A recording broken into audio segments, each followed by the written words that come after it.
Hai semua, ikuti keseharian aku sebagai mahasiswi kerja praktek di salah satu proyek PTPP, yaitu proyek kawasan IT Center BRI Ragunan. Yuk, udah siap T-nya 2? Aku sebenarnya udah ngincer untuk kuliah praktek di proyek ini dari beberapa bulan lalu. Seneng banget pas akhirnya mulai. Soalnya proyek yang nantinya akan punya 13 lantai dan 3 basement ini memiliki metode pekerjaan yang menarik dan tantangan yang seru. PTPP dipercaya untuk mengerjakan struktur utama, arsitektur, MEP, lanskap, dan pekerjaan umum lainnya. Sekarang PTPP sedang mengerjakan galian, struktur bawah, dan struktur atas. Hari ini spesial banget karena aku akan melihat dan belajar langsung salah satu metode andalan di proyek ini.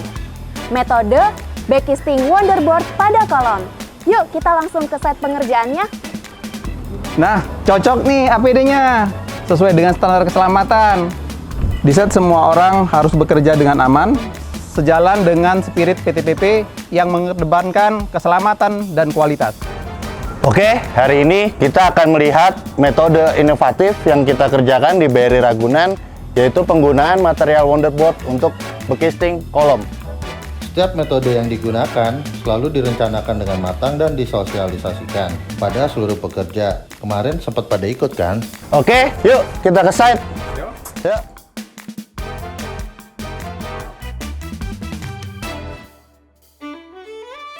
Seperti yang sudah dijelaskan oleh Pak Sam, proyek ini menggunakan metode Backcasting Wonderboard. Berbeda dari backcasting plywood pada umumnya. Backcasting Wonderboard terbuat dari campuran semen, pasir, dan serat kaca atau fiberglass mesh sehingga bersifat ringan, tahan air, tahan rayap, dan bisa digunakan ulang tanpa menurunkan kualitas. Betul kan Pak? Ya betul, kita memilih material wonderboard karena dia akan lebih kuat untuk menahan beton segar dibandingkan dengan material konvensional yaitu plywood yang maksimal bisa dipakai hanya 4 kali dan itu akan mudah rusak di cuaca yang sering hujan seperti ini. Wonderboard hadir sebagai solusi yang lebih efisien dan berkelanjutan. Tahan air, anti jamur, ringan, serta tidak digunakan ulang hingga 30 kali. Gak hanya mempercepat pemasangan, penggunaannya juga secara nyata menjunjung nilai-nilai ESG, yaitu Environmental, Social, and Governance. Jalan dengan spirit sustainability PTPP. Wonderboard dapat mengurangi limbah proyek, mendapatkan hasil yang presisi sesuai dengan target quality, meningkatkan keselamatan karena kemudahan handling. Itu adalah solusi yang tepat untuk konstruksi modern dan bertanggung jawab. Di langkah yang pertama, dilakukan marking kolom untuk memastikan posisi, dimensi, dan elevasi kolom sesuai dengan gambar kerja. Tahap ini menjadi sangat penting karena tahap ini menjadi acuan untuk tulangan, backcasting, dan pengecoran hingga sesuai dengan standar quality yang sudah ditentukan. Dimensi kolom yang digunakan saat ini adalah ukuran 1 x 1 meter dengan mutu besi tulangan yaitu adalah BJTS 420B dengan diameter D29 dan D10. Selanjutnya, dilakukan pemotongan dan pembengkokan dengan panjang sesuai shop drawing yang akan dilakukan di area fabrikasi, yang nantinya akan dicek oleh QC dan diberikan tag siap produksi. Selanjutnya, fabrikasi Backcasting Wonderboard dilakukan dengan memotong panel sesuai ukuran kolom, lalu dirakit menggunakan rangka hollow dan sekrup tahan karat. Proses ini dilakukan di area prefabrikasi untuk hasil yang presisi dan efisien. Tahap ini menjadi acuan penting agar pemasangan tulangan, backcasting, dan pengecoran dapat dilakukan secara presisi dan sesuai standar mutu. Pengecekan dilakukan untuk memastikan backcasting yang sudah difabrikasi memenuhi standar kualitas terbaik PTPP. Selanjutnya, tulangan kolom akan dipindahkan dari tempat fabrikasi lalu diinstal pada lapangan. Pemasangan sepatu kolom merupakan tahap penting dalam pekerjaan struktur. Fungsinya untuk patokan dudukan backcasting dan dilakukan marking terlebih dahulu sebelum dipasang sepatu kolom, serta memastikan posisi dan orientasi kolom sesuai dengan gambar struktur. Memahami detail teknis itu penting banget dalam setiap tahapan pekerjaan di lapangan, juga harus teliti. Fungsinya selimut beton itu untuk apa sih Pak? Jadi fungsi daripada selimut beton itu untuk menjaga tulangan dari korosi serta memastikan daya tahan struktur lebih baik.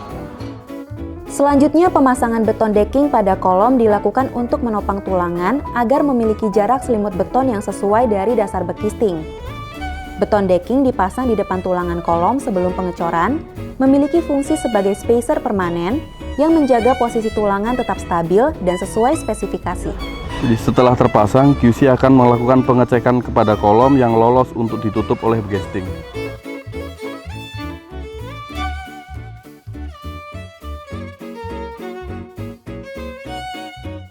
Tim HSE melakukan pengawasan saat operator tower crane mengangkat bekisting menuju titik kolom yang telah ditandai.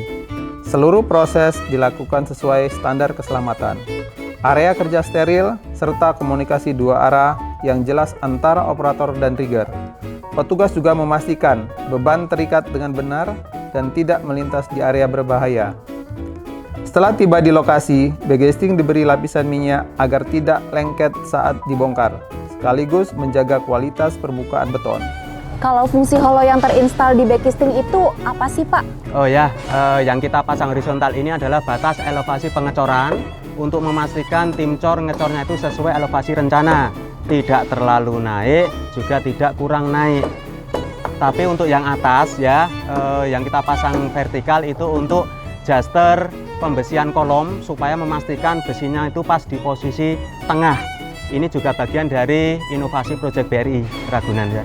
Untuk memastikan ketegakan bekisting sesuai standar, tim QC melakukan verticality test pada bekisting baik sebelum maupun sesudah proses pengecoran. Jadi setiap kali kami akan melakukan pengecoran, kami memeriksa pekerjaan persiapan di mana ada alat vibrator, pakai cor dan remi cor dalam kondisi baik, sehingga selama proses pengecoran dapat berjalan lancar.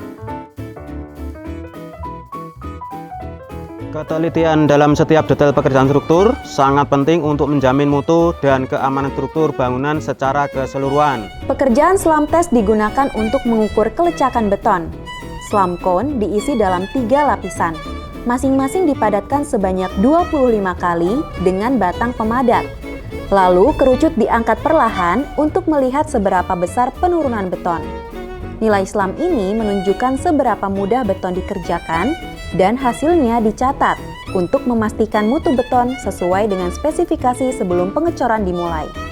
Selanjutnya, beton dituang secara perlahan ke dalam bucket untuk menghindari tumpahan dan segregasi material.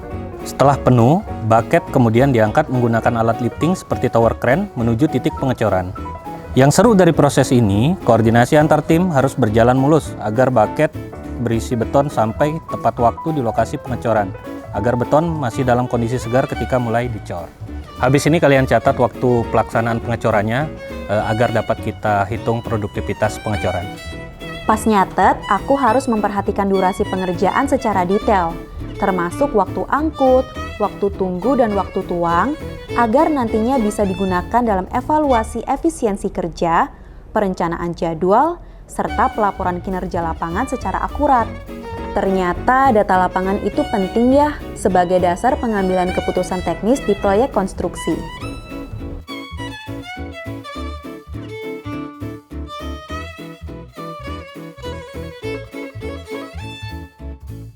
Setelah proses pengecoran selesai, perawatan atau curing menjadi langkah penting selanjutnya yang enggak boleh diabaikan. Di sini kita melihat pekerja menyiram permukaan kolom secara merata menggunakan air. Tujuannya adalah menjaga kelembapan beton agar proses hidrasi semen berlangsung optimal. Selanjutnya, plastik wrap dipasang dengan hati-hati menutupi seluruh permukaan kolom. Langkah ini membantu mengurangi penguapan air dari beton, sekaligus melindunginya dari paparan sinar matahari langsung dan perubahan suhu ekstrim. Perawatan seperti ini sangat menentukan kekuatan akhir beton dan mencegah retak dini. Meski terlihat sederhana, curing yang tepat adalah kunci kualitas struktur jangka panjang.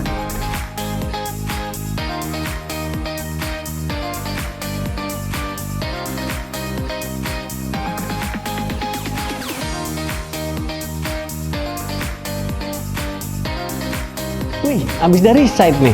Iya Pak, hari ini kami belajar tentang metode bekisting wonderboard. Menarik ya ternyata Pak. Tentu, metode bekisting wonderboard adalah salah satu dari sekian banyak inovasi yang dimanfaatkan oleh insan PP sebagai bentuk kreativitas dan cara kerja cerdas. tapi tetap mengutamakan kualitas terbaik dan keselamatan sesuai dengan semangat kerja yang selalu dikedepankan oleh PT PP. Ide-ide cerdas dan inovasi seperti ini yang terus mendorong PT PP untuk terus tumbuh dan tetap relevan di dunia konstruksi yang punya banyak tantangan ini.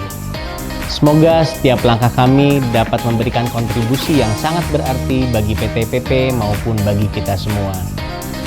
BRI Ragunan, sukses selalu!